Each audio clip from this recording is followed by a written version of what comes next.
Selamat berjumpa kembali. Di dalam video ini saya akan memberikan ilustrasi pengolahan data multidimensional scaling dan correspondence analysis. Kita akan menggunakan data yang digunakan dalam keseluruhan pelatihan Harapan Bangsa Center of Data Science, yaitu perusahaan Habat. Saya ulangi sedikit, ada data-data yang bersifat deskriptif, classification variables, ya, jenis customer, industry type, firm size, ya, dari setiap responden, ya. Kemudian ada performance dari masing-masing perception variables. Jadi ini adalah persepsi customer terhadap Habat, ya, dan terhadap brand-brand lain. Kemudian ada outcome atau relationship measures. Jadi ada 23 variabel, datanya Anda sudah peroleh, dan kita akan menggunakan dataset yang sama untuk pengolahan MDS dan correspondence analysis. Nah, telah dijelaskan ada 6 stage dalam pengolahan data. Yang pertama adalah mendefinisikan tujuan dari perceptual mapping ini. Nah, tujuan kita secara umum dalam penelitian kali ini adalah untuk meninjau. Kita ingin mempelajari citra perusahaan dan daya saingnya dalam berkompetisi dengan para pesaingnya. Jadi peneliti dalam hal ini ingin membagi penelitian mereka ke dalam dua fase. Yang pertama adalah mereka ingin mengidentifikasi posisi perusahaan Habat, perusahaan kita, terhadap kompetitor dalam sebuah perceptual map. Ya, jadi hanya memetakan posisi perusahaan dengan kompetitor. Yang kedua adalah menilai preferensi terhadap Habat dibandingkan dengan kompetitor utamanya. Jadi bagaimana customer menilai Habat dibandingkan dengan kompetitornya menggunakan beberapa atribut, ya, jumlah objek atau jumlah perusahaan yang dinilai adalah 9 kompetitor ditambah Habat, jadi total ada 10 objek. Data yang dikumpulkan adalah similarity dan preference, ya. Kemudian jenis analisisnya agregat. Artinya mengumpulkan data dari banyak responden, diambil rata-ratanya untuk digunakan sebagai input dalam analisis MDS maupun correspondence analysis, ya. Jadi data agregat dipilih, bukan data masing-masing responden. Kemudian kita merancang dari penelitian perceptual mapping ini, ya. Metode yang kita gunakan adalah kali ini kombinasi pendekatan komposisional dan dekomposisional, ya. Sekali lagi, komposisional adalah penelitian di mana kita menjelaskan atau menyatakan secara eksplisit variabel-variabel atau atribut-atribut yang harus digunakan dalam menilai sebuah objek, ya. MDS adalah teknik yang dekomposisional, berarti tidak menggunakan atribut yang dinyatakan secara spesifik. Responden hanya memberikan penilaian secara overall, ya, kemiripan satu brand dengan brand lain, satu perusahaan dan perusahaan lain, ya, overall similarity. Dan ini akan menghasilkan perceptual map yang bisa diinterpretasikan menggunakan data tambahan berupa atribut dan preferensi, ya. Jadi data basicnya hanya similarity antar brand berdasarkan penilaian secara keseluruhan, tapi juga akan dilengkapi dengan data tambahan, ya, berupa penilaian terhadap atribut dan preferensi yang bisa memperkaya pemahaman kita akan atau interpretasi kita akan hasil yang diperoleh dari analisis MDS. Bagian kedua, kita akan menggabungkan hasil analisis MDS ini dengan metode komposisional, ya, di mana atributnya dinyatakan secara spesifik, yaitu menggunakan metode correspondence analysis, ya, dengan tujuan melengkapi data MDS tadi sehingga kita bisa memahami hal-hal apa yang digunakan oleh responden atau customer dalam menilai satu perusahaan, asosiasi sebuah perusahaan dengan perusahaan lainnya, ya, sebuah brand dengan brand lainnya. Jadi ketika kita gabungkan, kita akan memiliki gambaran yang lebih baik, ya. Jadi kita akan melihat hubungan antara perusahaan dengan atribut-atribut dari perusahaan tersebut. Jadi datanya akan ada dua. Pertama, metrik dan non-metrik. Data MDS tentu yang metrik dan bersifat dekomposisional. Correspondent analysis datanya non-metrik, yaitu kategorikal dan bersifat komposisional, ya. Jadi atributnya dinyatakan. MDS kita akan minta responden memberikan data penilaian mereka terhadap similarities, kemiripan satu brand dengan brand lain. Kemudian preferensi mereka juga diurutkan, ya. Jadi kalau punya 5 pilihan ini, katakan, atau jadi kalau dikatakan punya 10 brand, tolong diurutkan dari 1 sampai 10 preferensi Anda. Ya, jika Anda membutuhkan referensi tentang bagaimana perbedaan metode similarity dan preference, Anda bisa menyaksikan film atau video tentang multidimensional scaling. Ya, jadi kalau Anda membutuhkan penjelasan lebih lanjut tentang perbedaan similarities dan preferences, Anda bisa menyaksikan video tentang multidimensional scaling. Dan kemudian kita juga akan mengumpulkan data rating atribut. Jadi dalam topik kita kali ini, dalam case kita kali ini, responden akan juga memberikan rating terhadap atribut masing-masing company, masing-masing brand. Correspondent analysis kita akan menggunakan data non-metrik dalam bentuk contingency table atau cross-tab frequency score. Ya, jadi remember sekali lagi itu harus frekuensi, ya. Tabelnya isinya frekuensi, count dari beberapa masing-masing kategori tadi. Stage kedua kita merancang perceptual mappingnya. Kita akan melakukan pengumpulan similarity dan preference data. Jadi studi mengenai citra habat ini dilakukan dengan wawancara in-depth interview terhadap 18 orang anggota manajemen, ya, dari perusahaan-perusahaan yang berbeda. Kemudian sasaran utamanya adalah untuk memahami similarity antar brand, antar perusahaan berdasarkan atribut-atribut perusahaan. Jadi fokusnya adalah similarity data untuk MDS dan non-metric attribute rating untuk correspondence analysis, ya. Di dalam wawancara beberapa data tambahan juga dikumpulkan supaya kita bisa memahami hasil MDS nanti dengan lebih baik, ya. Apa itu data tambahannya? Atribut rating, ya. Nanti saya akan jelaskan sebentar bagaimana cara responden memberikan atribut rating, ya. Jadi untuk masing-masing atribut responden juga memberikan penilaian. Jadi sekali lagi dalam penelitian MDS yang murni Anda tidak perlu melakukan atribut rating. Tetapi dalam case kali ini, kita melakukan penambahan data supaya kita bisa memahami bagaimana cara responden atau customer memberikan penilaian tentang posisi masing-masing brand berdasarkan atribut apa sebenarnya, dan bagaimana penilaian responden terhadap masing-masing brand untuk atribut-atribut yang dimilikinya. Baik, similarity data, ya. Penilaian similarity data ini dilakukan dengan membandingkan pasangan objek. Karena ada 10 objek, maka kita punya 45 pair, ya. Jadi antara brand A dengan brand B, tolong memberikan penilaian skornya, ya, seberapa mirip, ya. Jadi kalau 1 itu sangat tidak sama, artinya berbeda, dan 9 itu sangat mirip brand satu dengan brand lain.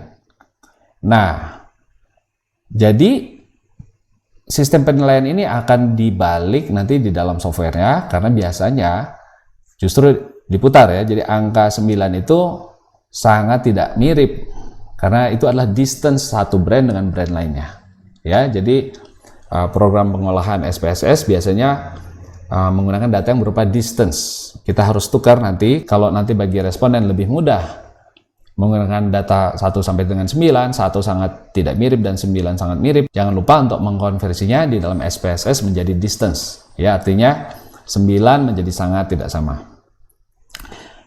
Nah, kemudian tadi disampaikan juga bahwa dalam penelitian ini kita akan mengumpulkan data tambahan berupa atribut rating. Jadi responden diminta untuk memberikan penilaian. Ada 8 dari 10 atribut yang dalam analisis sebelumnya telah diketahui memiliki 4 faktor utama, ya. Kita telah melakukan faktor analisis Dan ini ada 8 variabel, 8 atribut yang akan dinilai secara non-metrik ya oleh responden ya. Jadi setiap perusahaan diberikan rating 6 poin Likert scale dari low to high. Hasil rating ini akan menjadi atribut metrik yang melengkapi teknik MDS sehingga memudahkan interpretasi dimensi-dimensi dalam perceptual map. Ya. Jadi setiap responden akan diminta memberikan penilaian terhadap masing-masing brand dengan kriteria atribut-atribut ini, dan angka yang diberikan adalah 1 sampai 6. Ya, jadi kalau sangat baik 6, kalau kurang baik, sangat tidak baik mungkin 1 ya. Dan itu data metrik yang akan memperkaya pemahaman kita akan chart yang dihasilkan oleh MDS sehingga kita bisa memberikan interpretasi yang baik untuk dimensi-dimensi yang dihasilkan dalam chart. Selain similarity data, kedua tadi atribut rating, kita juga mengumpulkan preference data ya. Nah, data-data preferensi ini digunakan bersama-sama dalam perceptual map yang dihasilkan MDS untuk memberikan pemahaman tentang correspondence atau similarity preference melalui sejumlah analisis tambahan suplemen ya. Jadi respondents juga diminta untuk memberikan ranking kepada perusahaan dalam bentuk urutan ya, mana yang paling disukai, mana yang tidak disukai dalam konteks mereka akan membeli sebuah produk ya. Dan meskipun kriteria yang aktual yang digunakan customer bisa berubah tergantung konteks pembeliannya. Kadang-kadang kalau beli produk A ya, dia akan lebih suka produk brand A. Tetapi untuk memilih kategori produk B, mungkin customer akan menggunakan kriteria yang berbeda sehingga akan memilih brand B. Tetapi dalam case ini, untuk memperoleh satu tabel yang sama, kita meminta responden memberikan penilaian preferensi secara overall ya untuk setiap perusahaan. Jadi kalau membeli pada umumnya, produk pada umumnya, tidak spesifik produk tertentu, maka Anda akan prefer brand yang mana. Responden memberikan nilai preferensi secara sederhana, simple ordinal ranking ya. Jadi 1 untuk perusahaan dengan preferensi tertinggi, kedua ranking kedua, dan seterusnya. Baik, jadi kita sudah punya 3 data yang dikumpulkan. Pertama adalah similarity ya, yang kedua adalah atribut rating, dan ketiga adalah preference data. Stage ketiga, kita mengecek asumsi. Dalam MDS tidak terlalu banyak asumsi, tapi kita perlu membuat rencana tentang sampling ya. Peneliti ingin memastikan bahwa data yang terkumpul bisa mewakili consumer habit dengan baik. Jadi responden yang dipilih itu berasal dari posisi-posisi di perusahaan yang setingkat, yang hampir sama, dan pengetahuan tentang marketnya juga mirip ya. Jadi jangan satu sangat senior, satu sangat junior. Tentu nanti hasil penilaiannya akan bias dan tidak bisa digeneralisasikan ya. Semua perusahaan juga harus sudah dikenal oleh para responden. Jadi responden tidak boleh tidak mengetahui salah satu brand yang dianalisis ya. Jadi ini salah satu syaratnya. Nah, kemudian kita menjalankan program MDS ya, dan dihasilkanlah nanti sebuah map kedekatan antar brand. Nah, input datanya adalah seperti ini. Ke bawah ini ada 10 brand, ke kanan juga ada 10 brand ya, dan di lower triangle matrix ini adalah kemiripan ya, similarity ya. Jadi antara A dengan Habat dapat skor 6 ya, antara B dengan Habat 5,94 ya. Jadi ini kelihatan maksimum similarity-nya adalah A dengan Habat. Contoh di sini ya, A dengan Habat 6,61 paling mirip ya. Ini semakin tinggi angkanya adalah semakin mirip, semakin kecil semakin tidak mirip. Tetapi dalam program nanti jangan lupa untuk dikonversi menjadi jarak ya. Jadi justru sebaliknya, semakin besar maka itu semakin beda ya, semakin tidak mirip. Oke. Kemudian kita melihat analisis untuk melihat sampai seberapa jauh kita mau mengurangi dimensi data tadi. Di stage keempat kita menganalisis juga indeks fit untuk solusi antara 2 sampai dengan 5 dimensi, ya. Meskipun tidak bisa dibuat dalam satu chart, tapi kadang-kadang solusi lebih dari 3 dimensi bisa bermanfaat, ya. Nah, kita lihat di sini dalam kasus kita, maka solusi 2 atau 3 dimensi ini masih bisa diterima, ya. Kalau kita lihat stresnya pada solusi 5 dimensi tentu lebih sedikit data yang terbuang sehingga stres kecil, ya. Kita lihat di sini.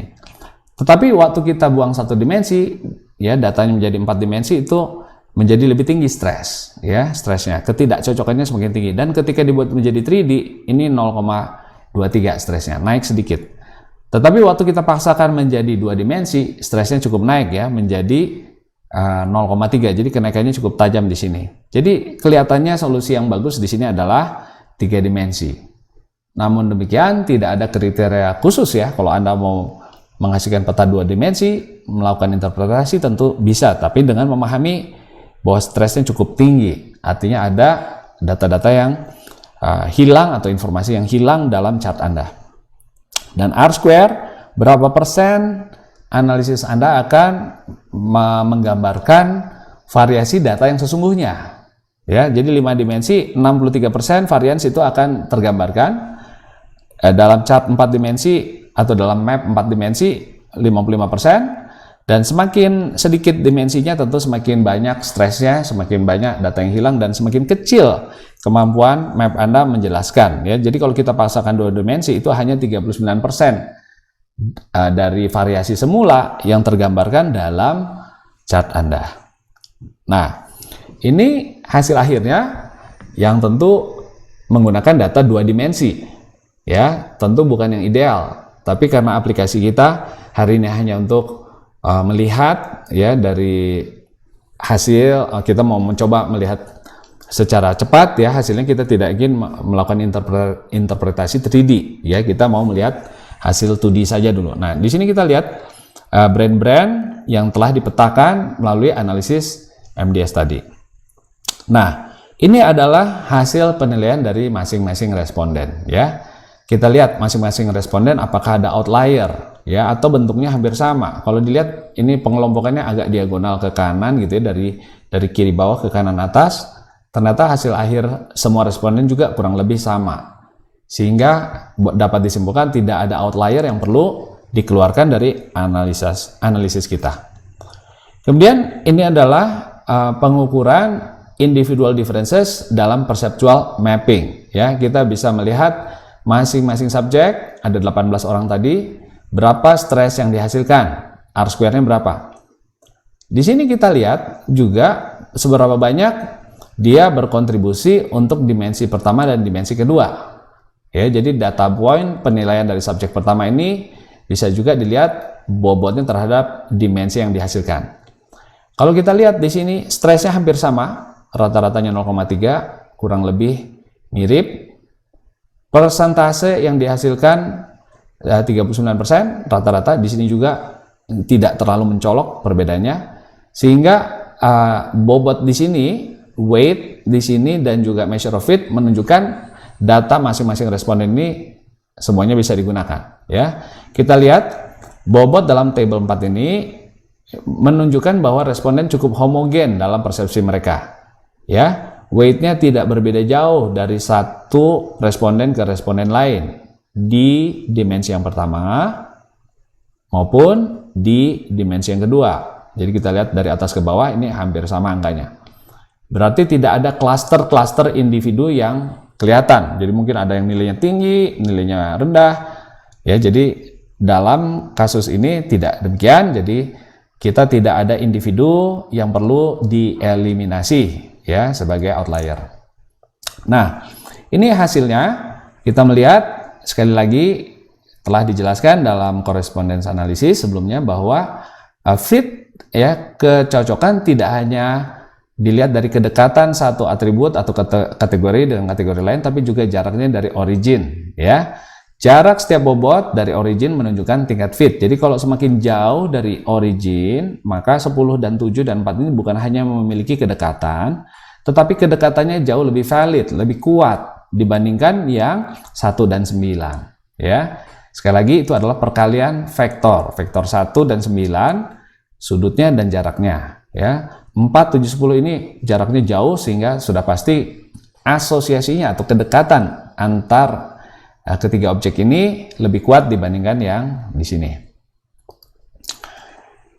Kemudian kita akan harus memberikan interpretasi ya terhadap dimensi yang dihasilkan, ya. Jadi ada cara-cara subjektif dan cara-cara yang objektif, ya.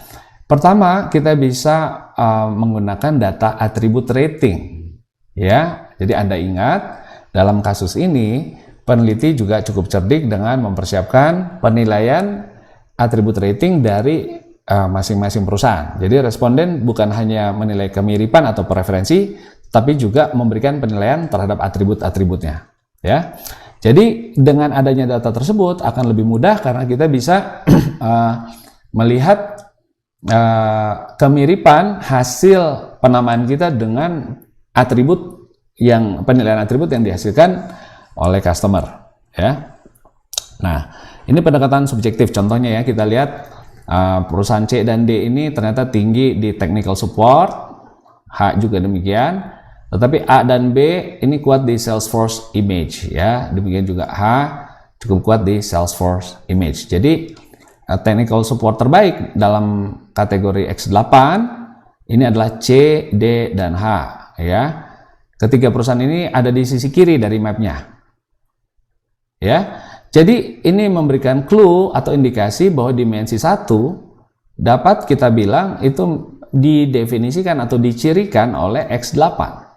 Jadi kelihatannya dimensi 1 dalam MDS ini adalah menggambarkan seberapa baik technical support dari sebuah brand, ya, karena mengumpul yang bagus C, D, dan H ini ada di sebelah kiri, ya. Kemudian demikian pula untuk X12, perusahaan dengan nilai tinggi yaitu A, B, dan H.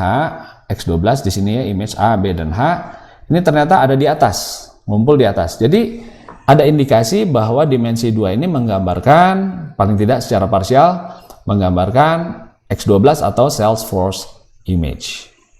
Ini cara yang bisa digunakan untuk membantu kita memberikan interpretasi terhadap dimensi tadi. Kemudian pendekatan interpretasi yang tidak subjektif tapi secara objektif. Untuk itu kita bisa menggunakan program tambahan yang namanya Profit, ya. Nah, ini kita tidak akan bahas dalam pelatihan ini.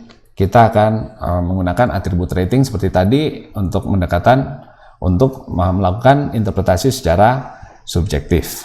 Nah, overview hasil MDS. Jadi metode decompositional dalam perceptual mapping memberikan ilustrasi tentang trade-off antara kepraktisan tetapi juga nilai manfaat yang lebih kecil ya dari sebuah analisis MDS. Jadi dengan pendekatan decompositional ya, maka itu praktis, responden tidak sulit tapi juga informasinya lebih sedikit. Ya, kelebihannya karena kita tidak mendefinisikan, bukan hanya lebih sederhana ya, tetapi juga customer atau responden akan memakai kriteria yang relevan dengan dia.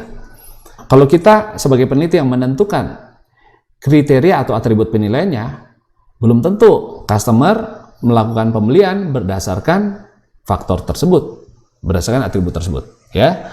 Nah, tapi kesulitannya kita tidak bisa melakukan interpretasi dengan baik. Baik. Kemudian validasi internal yang paling kuat dalam analisis ini adalah menilai konvergensi hasil MDS dengan hasil dari correspondence analysis. Ya, jadi ini counterpartnya MDS yang metode decompositional dan correspondence analysis adalah metode komposisional di mana atributnya telah dinyatakan secara eksplisit. Ya. Jadi bila kemiripannya tinggi, correspondence antara hasil MDS dan hasil CA itu mirip, maka kita cukup yakin bahwa hasil kita itu cukup menggambarkan persepsi customer dengan baik, ya. Nah, kita akan melihat bagaimana perbandingan antara hasil MDS dengan hasil correspondence analysis. Dalam correspondence analysis, dimensi-dimensi merefleksikan elemen-elemen atribut yang sama. Dan di sana kita bisa lihat bahwa loading tertinggi, ya ini nanti kita lihat dalam hasilnya bahwa loading tertinggi dari atribut-atribut tadi terhadap dimensi adalah X18 pada dimensi 1 dan X12 pada dimensi 2. Jadi agak berbeda. Di sini delivery speed itu menentukan dimensi 1 dan Salesforce image pada dimensi 2. Jadi agak mirip hasilnya dengan hasil metode MDS atau decompositional. Kecuali bahwa atribut lainnya agak tersebar, ya.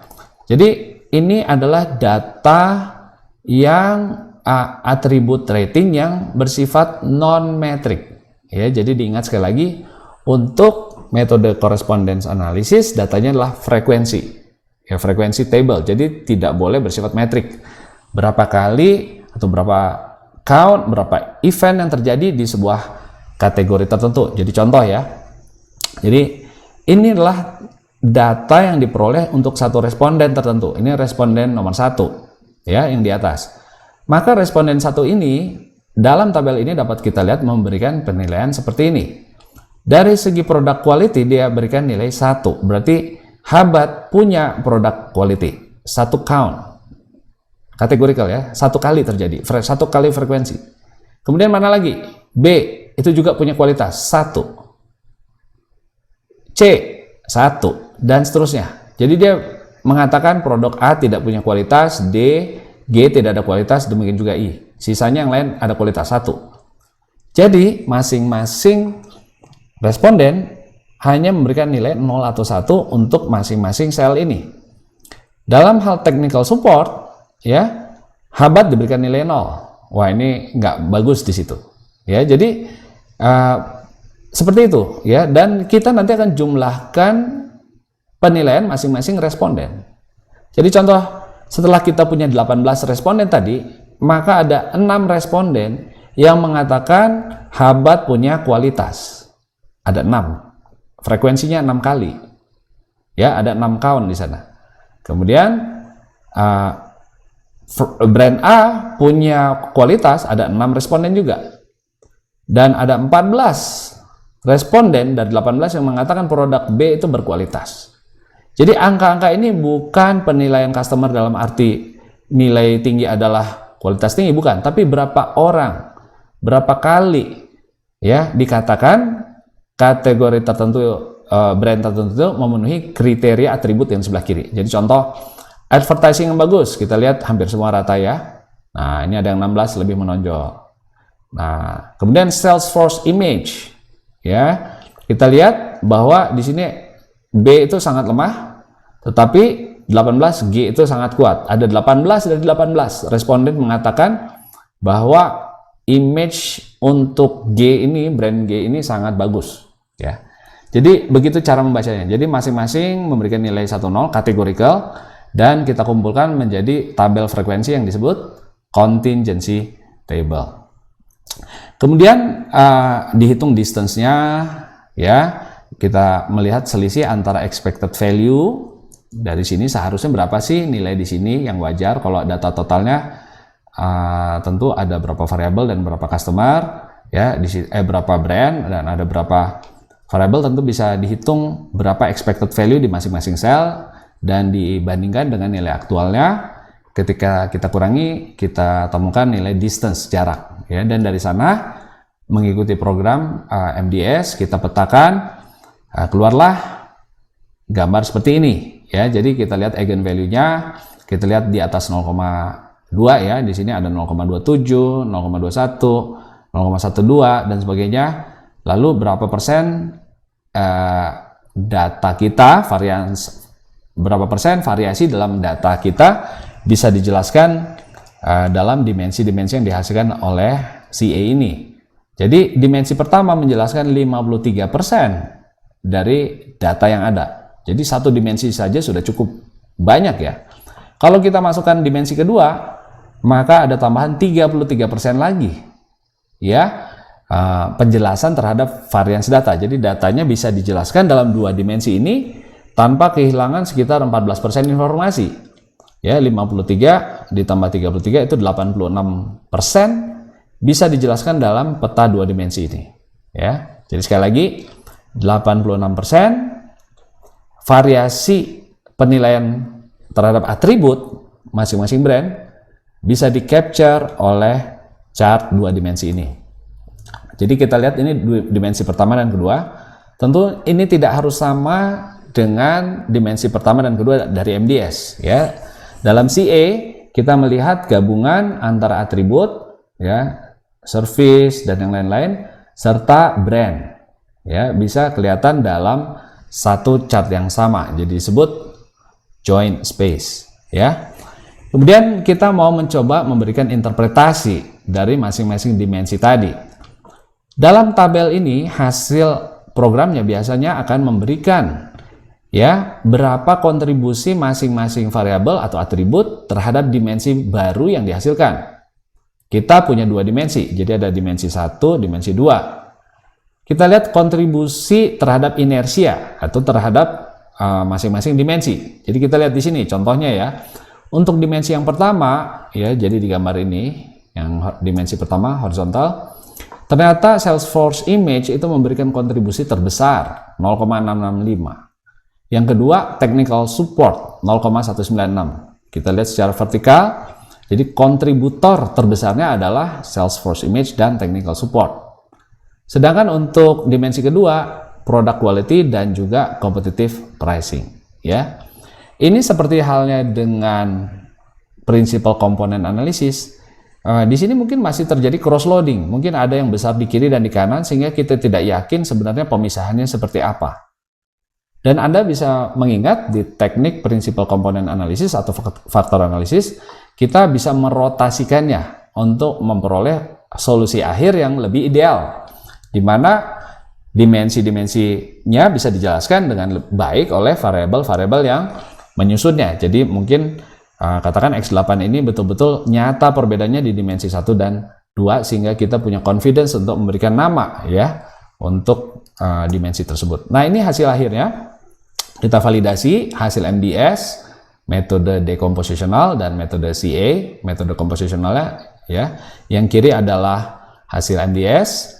Kita lihat di sini kelompok pertama klasternya brandnya adalah C, D, H, dan B. Ya, ini kelihatannya ada di sebelah kiri dan sebelah kanan C, B, F, dan I. Ya.